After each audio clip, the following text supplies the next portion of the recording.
বিসমিল্লাহির রহমানির রহিম। আসসালামু আলাইকুম সুপ্রিয় শিক্ষার্থীরা, আশা করি তোমরা সবাই ভালো আছো। আলহামদুলিল্লাহ আমিও ভালো আছি। পুলিশ লাইন স্কুলের অনলাইন ক্লাসে বরাবরের মতো তোমাদের স্বাগতম জানাচ্ছি। আমি মোহাম্মদ আল আমিন, সহকারী শিক্ষক, পুলিশ লাইন স্কুল, নারায়ণগঞ্জ। আজকে আমার আলোচ্য বিষয় নবম ও দশম শ্রেণীর ফিনান্স ও ব্যাংকিং বিষয়ের তৃতীয় অধ্যায়, অর্থের সময় মূল্য। আমি পূর্বেও তোমাদের এই অধ্যায়টি নিয়ে আলোচনা করেছিলাম, তো আবার শুরু থেকে আলোচনা করব, তোমরা একটু ভালো করে খেয়াল করবে। তো আজকে আমার আলোচ্য বিষয় দশম শ্রেণীর ফিনান্স ও ব্যাংকিং বিষয়ের তৃতীয় অধ্যায়, অর্থের সময় মূল্য।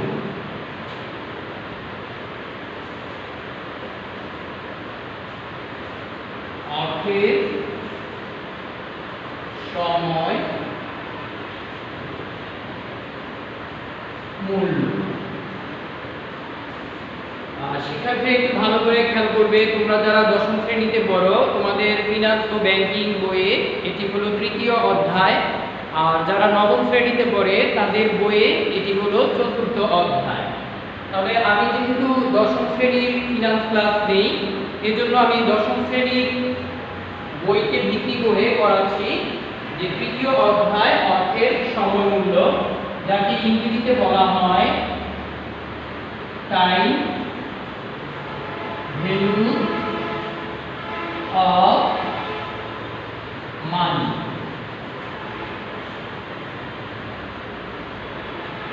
টাইম ভ্যালু অফ মানি, অর্থের সময় মূল্য। তো শিক্ষার্থীরা আমরা শুরুতে জেনে নিব অর্থের সময় মূল্য কি।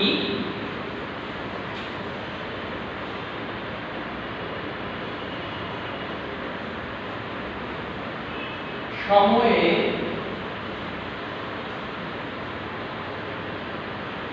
সাথে সাথে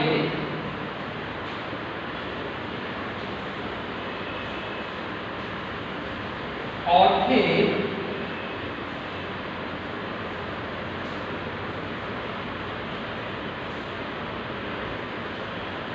মূল্যে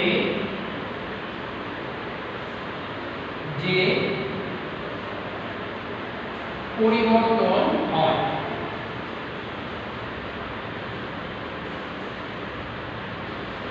তাহলে শিক্ষার্থীরা একটু মনোযোগ দিয়ে খেয়াল করো যে অর্থের সময় মূল্য কাকে বলে। সময়ের সাথে সাথে অর্থের মূল্যে যে পরিবর্তন হয় তাকে বলা হয় কি? অর্থের সময় মূল্য। একটি উদাহরণের মাধ্যমে আমরা তা বোঝার চেষ্টা করি। যেমন আজকে 100 টাকা, ভবিষ্যতে কিন্তু 100 টাকা নয়। আজকের 100 টাকা ভবিষ্যতে 100 টাকা নয়। যেমন আজকে আমি 100 টাকা দিয়ে যা কিনতে পারবো, ভবিষ্যতে কিন্তু আমি 100 টাকা দিয়ে তা কিনতে পারবো না। তো আরেকটি উদাহরণ দিয়ে খেয়াল করি যে আজ যদি আমি 100 টাকা ব্যাংকে জমা রাখি, 1 বছর পর ব্যাংক আমাকে যদি 110 টাকা ফেরত দেয়, তাহলে এখানে বর্তমান মূল্য কত? 100 টাকা, আর ভবিষ্যৎ মূল্য 110 টাকা। আর বর্তমান আর ভবিষ্যৎ মূল্য কখনো এক হবে না, কারণ সময়ের সাথে সাথে অর্থের মূল্যের পরিবর্তন ঘটে থাকে। তোমরা একটু খেয়াল করলে দেখবে যে তোমরা যখন ছোট ছিলে, ক্লাস 1-এ পড়তে বা ক্লাস 2-এ পড়তে, তখন তোমরা 5 টাকা দিয়ে যা কিনতে পারতে, এখন কিন্তু 5 টাকা দিয়ে তা কিনতে পারো না। ওই বস্তুটা কিনতে এখন আরো বেশি অর্থ ব্যয় করতে হয়। এই যে দেখো, সময়ের সাথে সাথে অর্থের মূল্যের একটা তারতম্য বা পার্থক্য চলে আসে। এই যে সময়ের সাথে সাথে অর্থের মূল্যের যে পরিবর্তন হয়, পার্থক্য হয়, এটাকে বলা হয় কি? অর্থের সময় মূল্য। আর অর্থের সময় মূল্য পরিবর্তন হওয়ার মূল কারণ হলো সুদের হার। আমি আবারও বলছি যে অর্থের সময় মূল্য পরিবর্তন হওয়ার, অর্থাৎ বর্তমান মূল্য ও ভবিষ্যৎ মূল্যের মধ্যে পার্থক্য নির্ণয়কারী উপাদানটি হলো সুদের হার। যেমন আমরা যদি এদিকে তাকাই, দেখো যে বর্তমানে ছিল কত? 100, ভবিষ্যতে হলো 110 টাকা। তাহলে এখানে পার্থক্য কত টাকা? 10 টাকা। এই 10 টাকা ব্যাংক আমাকে সুদ দিয়েছে। তাহলে সুদের হারের কারণে বর্তমান মূল্য আর ভবিষ্যৎ মূল্যের পার্থক্য হয়ে থাকে। তো শিক্ষার্থীরা, আশা করি যে তোমরা অর্থের সময় মূল্য সম্পর্কে একটু ধারণা পেয়েছো, যে অর্থের বর্তমান মূল্য আর ভবিষ্যৎ মূল্য কি এক নয়, সময়ের সাথে সাথে অর্থের মূল্যের পরিবর্তন ঘটে, আর এই ধারণাটাকেই বলা হয় অর্থের সময় মূল্য। এবার আমি আলোচনা করব অর্থের সময় মূল্যের গুরুত্ব নিয়ে। ব্যবসায়ের প্রতিটি সিদ্ধান্তের সাথে অর্থের আন্তঃপ্রবাহ ও বহিঃপ্রবাহ জড়িত থাকে। আমি আবারও বলছি, ব্যবসায়ের প্রতিটি সিদ্ধান্তের সাথে অর্থের আন্তঃপ্রবাহ ও বহিঃপ্রবাহ জড়িত থাকে। তো এখন আমরা একটু বুঝি যে আন্তঃপ্রবাহ কি আর বহিঃপ্রবাহ কি। একটু খেয়াল করো যে আমি একটা ব্যবসায়ের মধ্যে বিনিয়োগ করলাম, আমি একটি ব্যবসায়ে বিনিয়োগ করলাম 1 লক্ষ টাকা। আমি একটি ব্যবসায়ে বিনিয়োগ করলাম 1 লক্ষ টাকা। আর সেখান থেকে আমার প্রতি বছর আমি এই টাকাটা বিনিয়োগ করলাম 2 বছরের জন্য।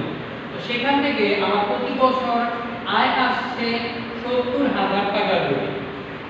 প্রতি বছর কত টাকা করে আয় আসছে? 70,000 টাকা করে আমার আয় হচ্ছে। তাহলে আমি যে টাকাটা বিনিয়োগ করলাম এটা কি আমার থেকে চলে গেল। নগদ অর্থে নির্গমনকে, অর্থাৎ নগদ অর্থ চলে যাওয়াকে বলা হয় কি নগদ বহিঃপ্রবাহ। নগদ অর্থ চলে যাওয়াকে বলা হয় নগদ বহিঃপ্রবাহ। আমরা যখন বিনিয়োগ করি তখন আমাদের থেকে অর্থ চলে যায়, এই যে অর্থ চলে যাওয়া, অর্থের নির্গমন, এটাকে বলা হয় কি নগদ বহিঃপ্রবাহ। আর আমি যখন বিনিয়োগ করলাম, করার পরে ওই বিনিয়োগ প্রকল্প থেকে আমার আয় আসে, তাহলে এই যে বিনিয়োগ প্রকল্প থেকে আমার নগদ অর্থ লাভ হয়, যেটা আমার আসে, সেটাকে আমরা বলবো কি নগদ আন্তঃপ্রবাহ।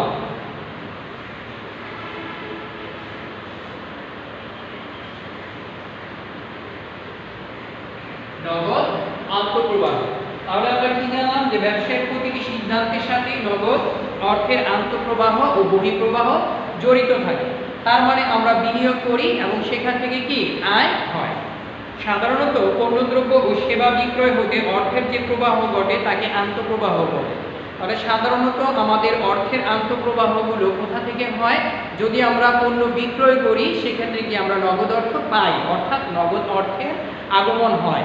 তাহলে তোমাদের পরীক্ষায় যদি প্রশ্ন আসে যে সাধারণত নগদ আন্তঃপ্রবাহ কোথা থেকে ঘটে, আমরা লিখব কি বিক্রয় থেকে। এবং কাঁচামাল ক্রয়, মজুরি প্রদান এবং অন্যান্য পরিচালন ব্যয়ের জন্য অর্থের যে প্রবাহ ঘটে তাকে বহিঃপ্রবাহ বলে। এই যে কাঁচামাল ক্রয় করতে গেলে, মজুরি দিতে গেলে আমাদের কি নগদ অর্থ প্রদান করতে হয়, অর্থাৎ নগদ অর্থ আমাদের থেকে চলে যায়, এটাকে বলা হয় কি বহিঃপ্রবাহ। সঠিক সিদ্ধান্ত গ্রহণের জন্য এই আন্তঃপ্রবাহ ও বহিঃপ্রবাহের মেয়াদ ভিত্তিক বর্তমান ও ভবিষ্যৎ মূল্য নির্ধারণ করা প্রয়োজন।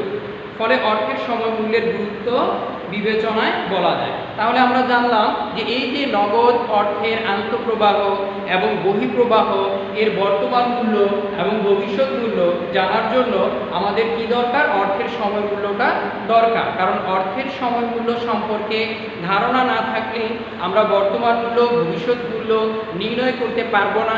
তো আমাদের প্রতিষ্ঠান কি লাভজনক নাকি প্রতিষ্ঠান ক্ষতির সম্মুখীন, তাও আমরা নির্ণয় করতে পারবো না। তো এখানে কতে রয়েছে সুযোগ ব্যয় নির্ধারণ। সুযোগ ব্যয় নির্ধারণ, তো শুরুতেই আমি তোমাদের বলবো যে সুযোগ ব্যয় বলতে কি বোঝায়। তো আগে একটি উদাহরণ দিয়ে বোঝানোর চেষ্টা করি, এরপর আমি সংজ্ঞাটি লিখব।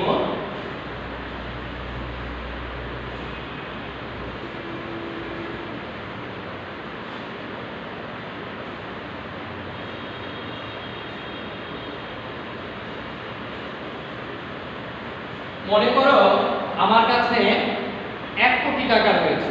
কত টাকা রয়েছে? 1 কোটি টাকা। এখন আমার নিকট প্রস্তাব রয়েছে দুটি, যে হয়তো আমি এই টাকা দিয়ে জমি ক্রয় করতে পারি বা এই টাকা আমি ব্যাংকে রাখতে পারি। তাহলে ব্যাংক আমাকে প্রস্তাব দিল যে আমি যদি ব্যাংকে 1 কোটি টাকা রাখি, যে আমার কত টাকা ছিল?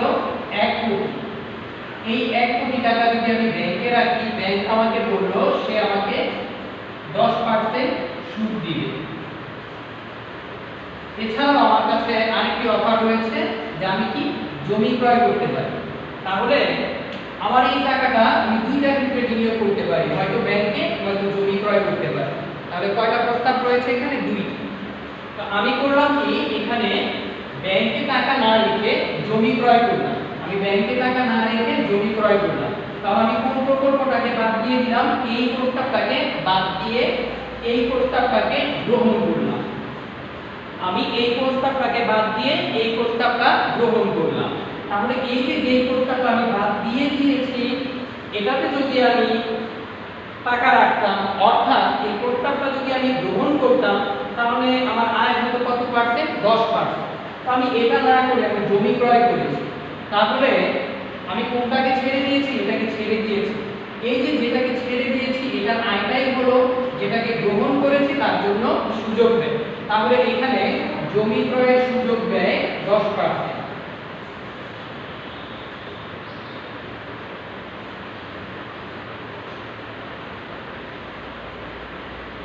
জমি ক্রয়ের সুযোগ ব্যয় 10%।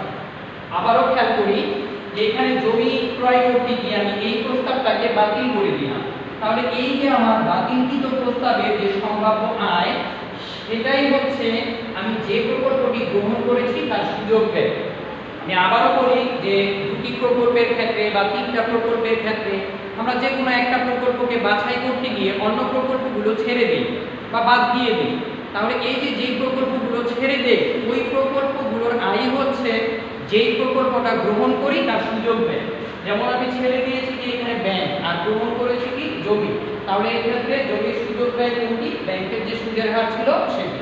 এবার এটাকে যদি আমরা গুছিয়ে লিখি সংজ্ঞা আকারে,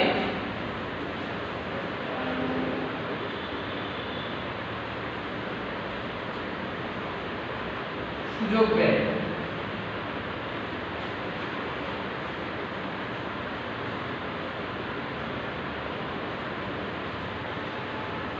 বাতিলকৃত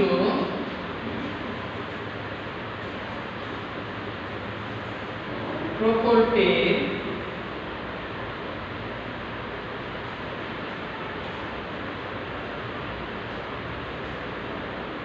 সম্ভাব্য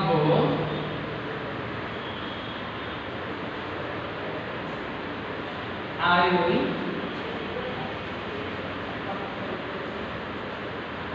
হচ্ছে গৃহীত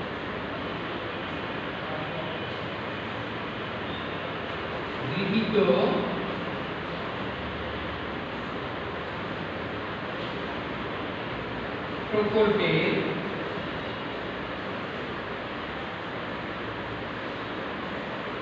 সুযোগ ব্যয়।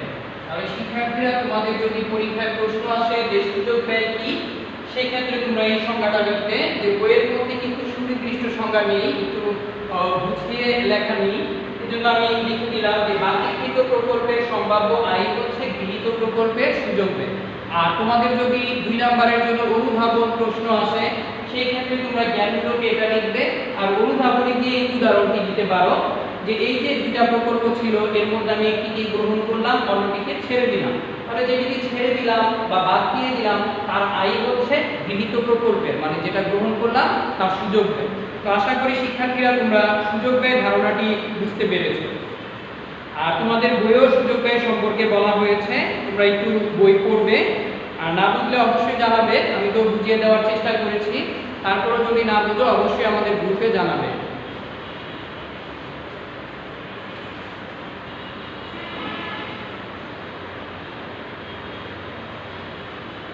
তোমাদের বইয়ে যে লেখা ছিল যে সুযোগ ব্যয় নির্ধারণ, এখানে একেবারে নিচে একটি কথা লেখা আছে, নিচের প্যারায়, এ ব্যাপারে একটি সহজ এবং মোটামুটি সঠিক পদ্ধতি রুল 72 নামে পরিচিত। বার্ষিক চক্রবৃদ্ধি হয়ে দ্বিগুণ হলে 72কে মেয়াদ দিয়ে ভাগ করলে সুদের হার পাওয়া যায়, আবার 72কে সুদের হার দিয়ে ভাগ করলে মেয়াদ পাওয়া যায়। জমির মূল্য যেহেতু 10 বছরে দ্বিগুণ হয়, এরকম কথা বলা। তো মূলত এটা বোঝানো আমার উদ্দেশ্য না, যে এখানে আমি বোঝাবো তোমাদের যে রুল 72 কি বা বিধি 72 বিষয়টা কি, সেই বিষয়ে একটু আলোচনা করব।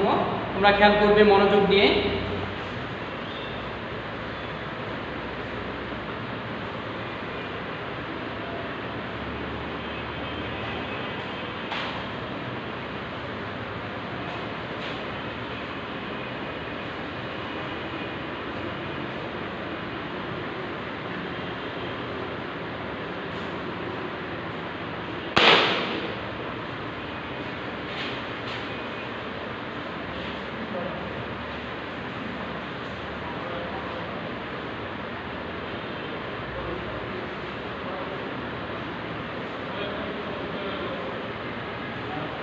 শিক্ষার্থীরা তোমরা মনোযোগ দিয়ে খেয়াল করবে, কারণ এই একই বিষয়গুলো কিন্তু তোমাদের ইন্টারমিডিয়েটেও রয়েছে, অর্থাৎ কলেজ পর্যায়েও তোমাদের এই বিষয়গুলো রয়েছে, সেখানে আরও ব্যাপকভাবে রয়েছে। তো এখানে যদি তোমরা মনোযোগ দিয়ে খেয়াল করো, বুঝতে পারো, তাহলে কলেজে গিয়ে তোমাদের এই অঙ্কগুলো করতে সুবিধা হবে।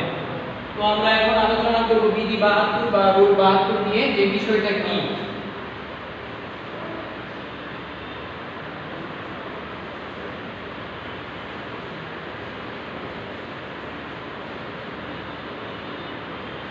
বার্ষিক চক্রবৃদ্ধি হারে, অর্থাৎ বার্ষিক চক্রবৃদ্ধি সুদে, বার্ষিক চক্রবৃদ্ধি হারে একটি নির্দিষ্ট পরিমাণ অর্থ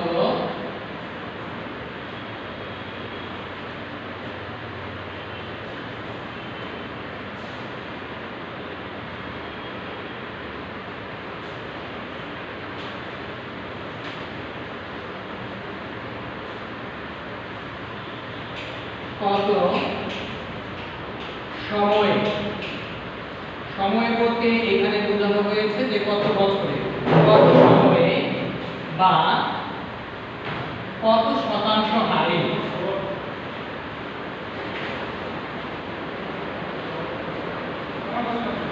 কত শতাংশ হারে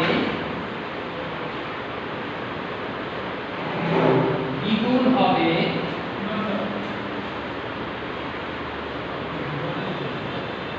তা নির্ণয়ে আনুমানিক পদ্ধতি।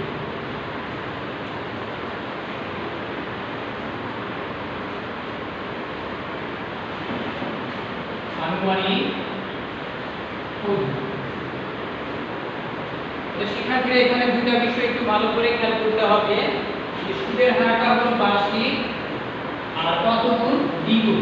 তাহলে আমি আবারও বলি, চক্রবৃদ্ধি হারে, বার্ষিক চক্রবৃদ্ধি হারে একটি নির্দিষ্ট পরিমাণ অর্থ কত সময়ে বা কত শতাংশ হারে দ্বিগুণ হবে তা নির্ণয়ের আনুমানিক পদ্ধতি হলো বিধি 72। তাহলে বিধি 72 দিয়ে কি নির্ণয় করা হয়? সময় বা কত শতাংশ হার, অর্থাৎ বিধি 72 দিয়ে নির্ণয় করা হয় সময় মানে হলো n, সুদের হার মানে হলো i। তাহলে বিধি 72 দিয়ে নির্ণয় করা হয় কি? বছর এবং সুদের হার, এবং এটা হলো একটা আনুমানিক পদ্ধতি। এটা হলো কি? একটা আনুমানিক পদ্ধতি, বছর এবং সময়, বছর বা সময় এবং সুদের হার নির্ণয় করার জন্য। তাহলে আমরা যদি সময় নির্ণয় করি, সেক্ষেত্রে সূত্রটি হবে 72 ডিভাইডেড i, অর্থাৎ 72 কে সুদের হার দ্বারা ভাগ করতে হবে। আমরা মনে করি আমাদের প্রশ্নে সুদের হার 9%, আমাকে বললো বিধি 72 দিয়ে বছরের মান নির্ণয় করতে। সুদের হার 9%, আমাকে বললো বছরের মান নির্ণয় করতে। তাহলে আমি যদি এই সূত্রটি প্রয়োগ করি, উপরে 72 আর সুদের হার কত? 9%, তাহলে কত বছর হবে? 8 বছর। উত্তর হবে কত বছর? 8 বছর। এবার তার বিপরীতভাবে আমার প্রশ্নে বছর থাকতে পারে, আমাকে বলতে পারে যে সুদের হার নির্ণয় করতে। বলবো যে বছর হলো 12, সুদের হার হলো বিধি 72 দিয়ে নির্ণয় করবে। তো সেই ক্ষেত্রে সূত্র হলো i সমান 72 ডিভাইডেড n, অর্থাৎ 72 ভাগ n এর মান কত ছিল? 12। 12 দিয়ে যদি আমরা 72 কে ভাগ দিই 6, আর যেহেতু এটা হার, অবশ্যই পার্সেন্ট হবে। শিক্ষার্থীরা, আশা করি তোমরা বিধি 72 বুঝতে পেরেছো, এবং এটা কিভাবে অঙ্কে প্রয়োগ করে সেটাও তোমরা বুঝতে পেরেছো। আর অবশ্যই যে সংখ্যাগুলো আমি লিখে দিয়েছি সেগুলো তোমরা নোট করবে, মনোযোগ দিয়ে ক্লাস করবে। আর আমরা যেহেতু অনেক কষ্ট করে তোমাদের ক্লাসগুলো করি, তোমরা অবশ্যই ক্লাসগুলো দেখবে। তোমরা ক্লাস না দেখে পরবর্তীতে যাতে এরকম না হয়, স্কুলে এসে বলো যে না আমরা তো ক্লাস পাই না, আমরা তো এটা বুঝি না, এরকম যাতে না হয়। আশা করি তোমরা আমাদের কষ্টের মূল্য দিবে এবং ক্লাসগুলো করবে। ধন্যবাদ সবাইকে।